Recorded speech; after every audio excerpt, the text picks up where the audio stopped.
Hello again, people. Zach Tech here with your wall review, my wall review for Monday, July. I keep saying July. It's August 1st, 2011. Water night? Interesting water night, especially with this whole situation. We've seen a Punk, as we all had feared, it is official.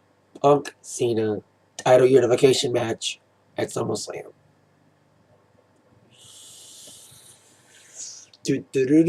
Before we address that, let's talk about how Raw started.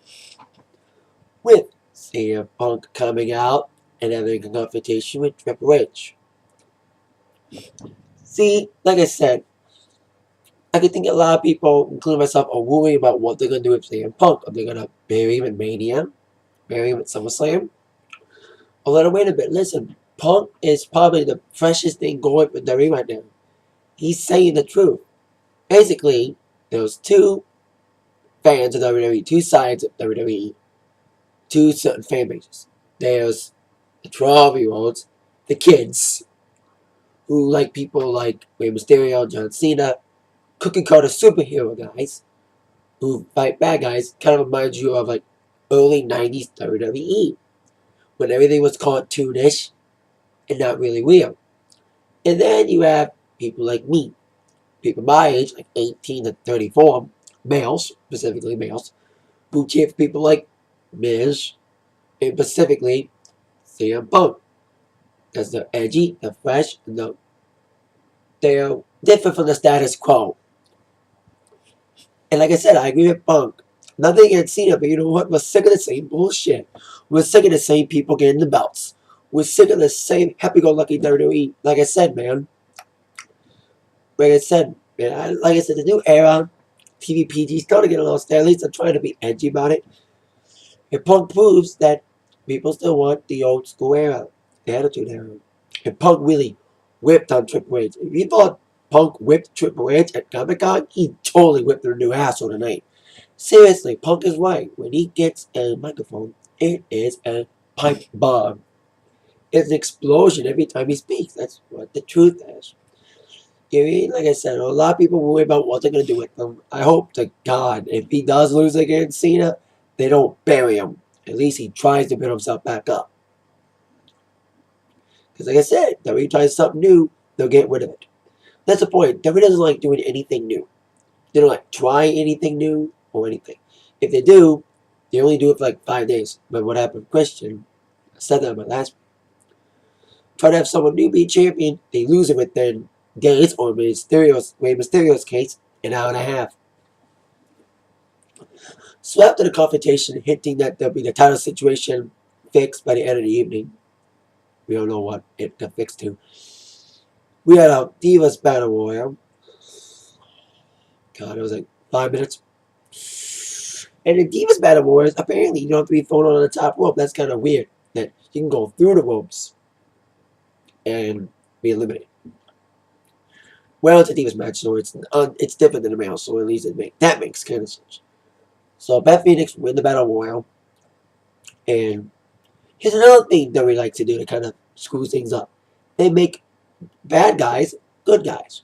And sometimes bad guys who turn good aren't as good as they were bad guys. For example, some people still think it was a mistake to make Doink the Clown an evil, bad clown. A goody two-shoe, happy-go-lucky clown. Because at the time it was different. It was edgy, it was different from the cartoonist WWE. A cartoonist clown, you should be a good guy, right? No, he's an evil clown. Cool, evil clown on WWE Kitty Television. And they made him too good. And his career went down the tubes after that. Especially you pair them with Dink. As a kid, I thought it was cool, but old, I'm like, they should have not made him bad. They should never made him a good guy. The biggest example of bad guys turn good, but not good, Orton. Orton, in my opinion, he's an okay good guy, but it's just weird because he was a terrific heel. A terrific heel. Probably one of the best heels in a while besides Punk and Jericho. You're on as the legend killer. He was just vicious as a heel. I think of the lazy, that kind of weird them off. Then of course he turned good, and that's what happened with Bat Phoenix. Bat Phoenix was like I am a big evil chick, and they made her good, and kind of ruined her character a bit. But you know what? At least she's kind of turning bad again. She attacked Kelly. After the match, she was commentating. Kelly was commentating. She attacked Kelly, went up against ring post, and revealed that no friendships aside, I'm going for that belt. Basically, she's turning bad again. Speaking of bad, all the bad guys kind of wall to wall tonight. We gave it a second match. John Morrison and Rey Mysterio versus Miz and All Truth. Good little matchup, but I'm worried about what they're doing with John Morrison, man. Morrison is like in a certain level because Miz and Truth win after a little Miz distraction on Morrison, getting him lie detected by All Truth. 1, 2, 3, Truth and Miz win, and then insult to injury. Here comes the skull crushing finale and the water bottle, because we all know how this all started over a water bottle back in April, when Truth put up his title ship opportunity at the triple threat match for the WWE Championship back at Extreme Rules. And he was always drinking water, and Morrison pointed that out, and of course, he used it on Morrison tonight. Yeah, at least Truth's getting some pushes, but I don't know what's up with Truth. You know, Truth, that's what happened. Like I said in the attack one tonight, they build all these guys, and then they bring them down. Those people like Vince and John Laurinaitis and Triple H are saying, this guy ain't good. We gotta make him go down. You know, this guy's getting way too much high rich, so we gotta squash him. Big example. After last week defeating Michael Cole in 30 seconds, Zack Ryder went from winner to loser again in less than a week. He teamed up with Santino against McGillicuddy and Otunga. Apparently, the new Nexus is dead. Apparently, since Punk got fired and then got rehired, apparently the new Nexus is dead. So glad no Nexus is a core now. And Ryder was running high. But once again, though, he's like, Ryder's getting too much pushes. Maybe I'll push him down. So after he wins against Cole last week, he got squashed again. After putting on a good show, at least he put on a good showing. You know, but like I said, man, Punk is right. Even with Triple H, the more things change, the more they stay the same. Zack Ryder getting squashed, Morrison getting pinned, bad guys winning. And of course, that trend continued with Alberto Del Rio defeating Evan Bourne in a decent match. Seriously, all you got is Evan Bourne, Morrison, and Ryder. They're great athletes, but they keep getting demoted against these other guys. Although Alberto kind of deserves the re-push since he's getting screwed out of a title match at SummerSlam because I've seen that Punk situation. And that was 4 matches tonight. The second match didn't even start till 9:40. So, and then after Punk tells match against Bourne, and also a segment involving Dolph Ziggler and Wwe Raw talking, and AY comes out. Apparently, going to start AY Dolph Ziggler feud, which I think is great because Alex Riley's an okay person and he gets some good pops. But like I said, whenever they're trying to do something new, and they seem to be pushing bad guys. That's the point. They're pushing Alberto, they're pushing Dolph, and people like John Morrison, who's athletic and talented. People like Zack Ryder, he's high on the internet. He should be next big thing. That's what they do. They don't want the good guys. You know why they don't want to push the good guys? Because they don't want John Cena to get overruled. That's basically what they're doing. They're protecting their investment. They're protecting John Cena. They don't want another big good guy to go over. Because if another good guy goes more over than Cena, that's like, King Cena must not be dethroned.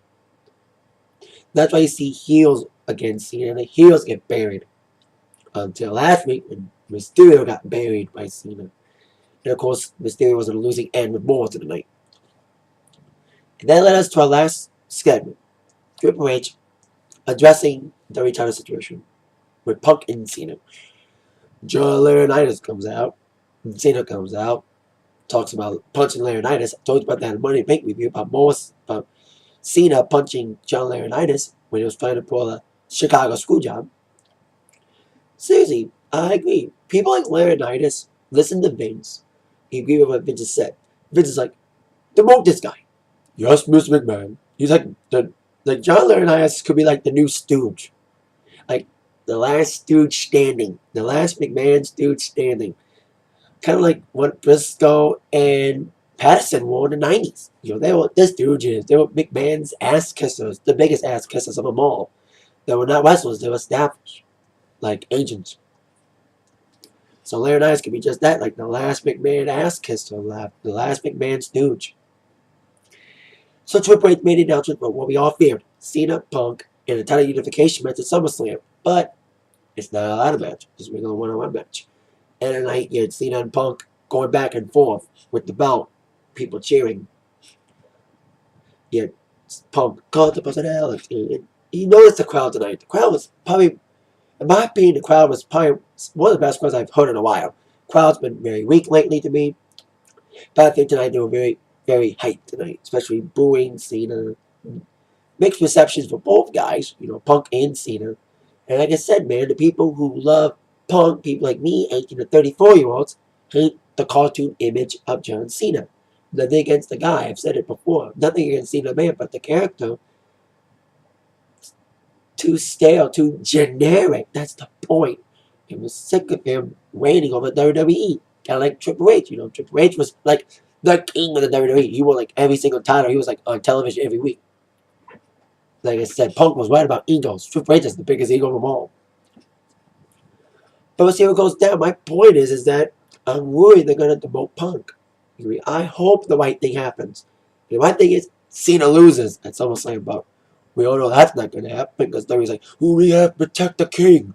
King Cena. All hail Super King Cena. Super Cena. You know what I mean? That's what they're going to do. They're going to protect Cena and make him win over Punk again. Especially since they don't want to lose their potential epic main event against Rock. No offense to the Rock. I love Rock, but you know what? Just let Cena and Rock wrestle. Not for a championship, please. Don't let it be a championship match. Just let it be a classic one-on-one match. Not about titles. Just about who's better man. Kind of like Rock and Hogan. It was not about titles. It's all about who's the better person. Who's the better icon. That's the point. That's what it should be about. Not about a title. And we'll see how they do with Alberto. So all was interesting, but I hope to God they don't screw this up at Punk, which I'm really fearing they are. But they're pushing him too. They're pushing him really big. He's getting a lot of cheers. He's getting a lot of shots in. But my point is, same thing would happen for R-Truth.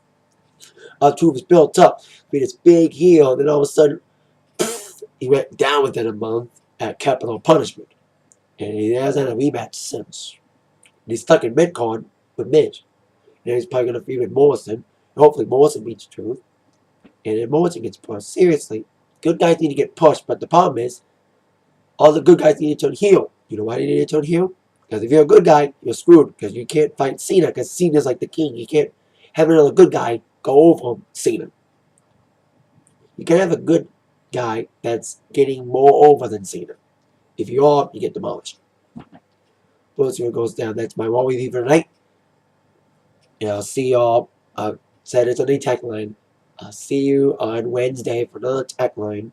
So I won't be on Tuesday. And I also need to mention, I will not be watching TNA Impact this week. I am going to a concert. I'm going to see West Flats, so there won't be any TNA reviews on Thursday night. Just letting you know now. With that in mind, have a good night. See you on Wednesday.